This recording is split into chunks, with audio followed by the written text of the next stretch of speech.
And joining us right now is former vice presidential nominee and chairman of the House Budget Committee, Congressman Paul Ryan. He's the author of the New York Times bestseller, The Way Forward.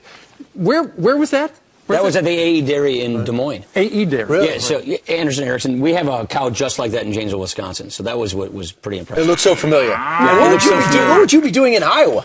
I was helping Joni Ernst, who is leading in the polls. She's a fantastic woman, a colonel in the National Guard, state senator. She is going to be the next U.S. Senator from Iowa.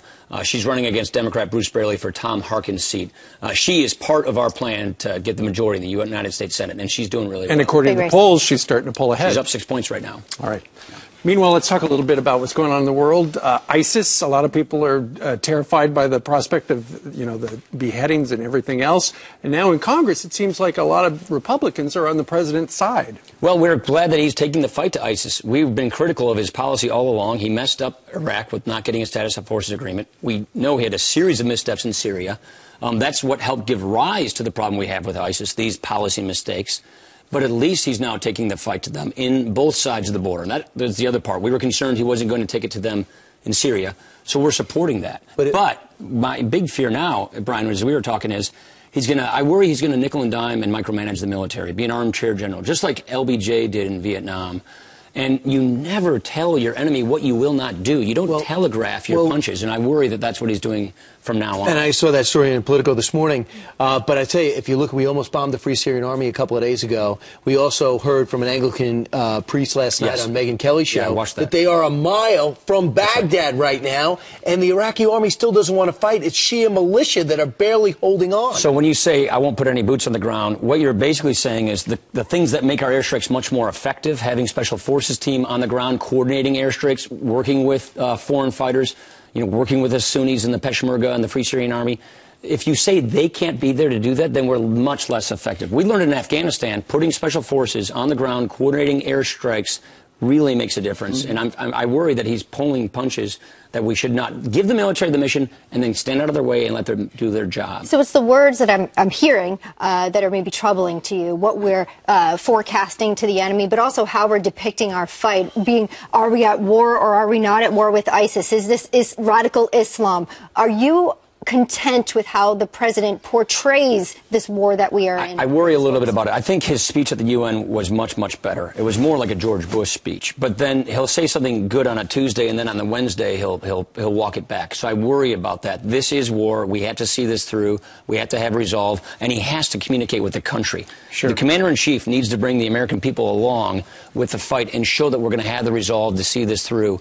And so I think sometimes there are some politically correct things that get mixed up in his words, which project ambiguity, and we cannot let that happen in a conflict like this. Do you feel sorry for the president that the intel community kept him in the dark for so long?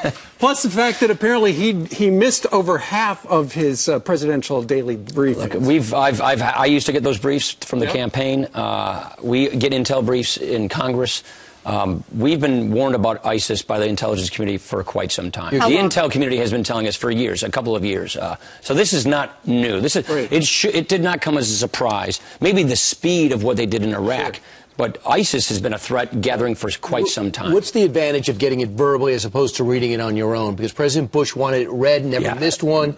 President Obama says 41% of the time you read it to me. The rest I'll do it on my iPad. What I do is I go down to the reading room in a classified room. I read the briefs, and then I go and get intelligence officers and pick and prod on them with questions. The key is to getting an oral briefing. You can ask questions of the person who would be writing the briefing. Is it possible he doesn't have questions? I don't know the answer to that. This statistic about the daily brief, I have a hard time comprehending that, because the primary job of the commander-in-chief is to keep the country safe.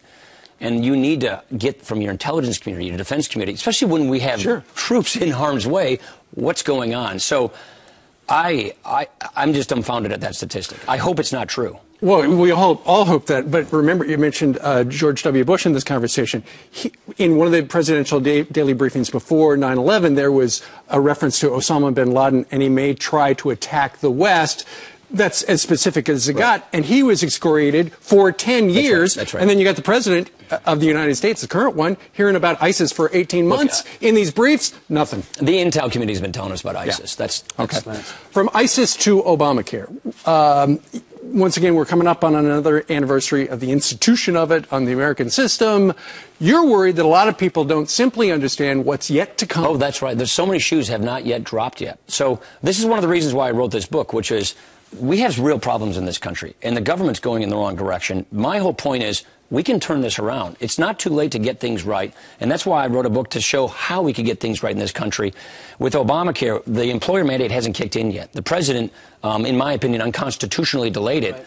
But the employer mandate is basically designed to kick people off of their job-based insurance and put them into the exchange. The other point is the IPAP hasn't even started yet. This is the 15-person board that the president appoints to put price controls on Medicare, to cut Medicare by quota each and every year, which leads to denied care for seniors. That hasn't even happened So those are the so-called death panels that we heard about when they first came out, when it was first proposed, correct? Yeah, these haven't even been started yet. So, so many more things which will cause people to lose the current insurance they have. We have a new set of rate increases coming in a few weeks for the people who are already on Obamacare. Wow. Okay. And then we have all these price controls on Medicare that have yet to hit seniors. Is the government about to get it wrong when it comes to the Redskins? Shifting gears The government shouldn't be involved in this. Look, I'd call every team the Packers, personally, if I had my druthers. But it would get confusing after a while. It would be a little confusing. The Canadians tried that with Rough Riders. Yeah, that's right. No, but the government's got other things to do. They're considering a ban right now on the term and actually putting the brakes, the FCC is,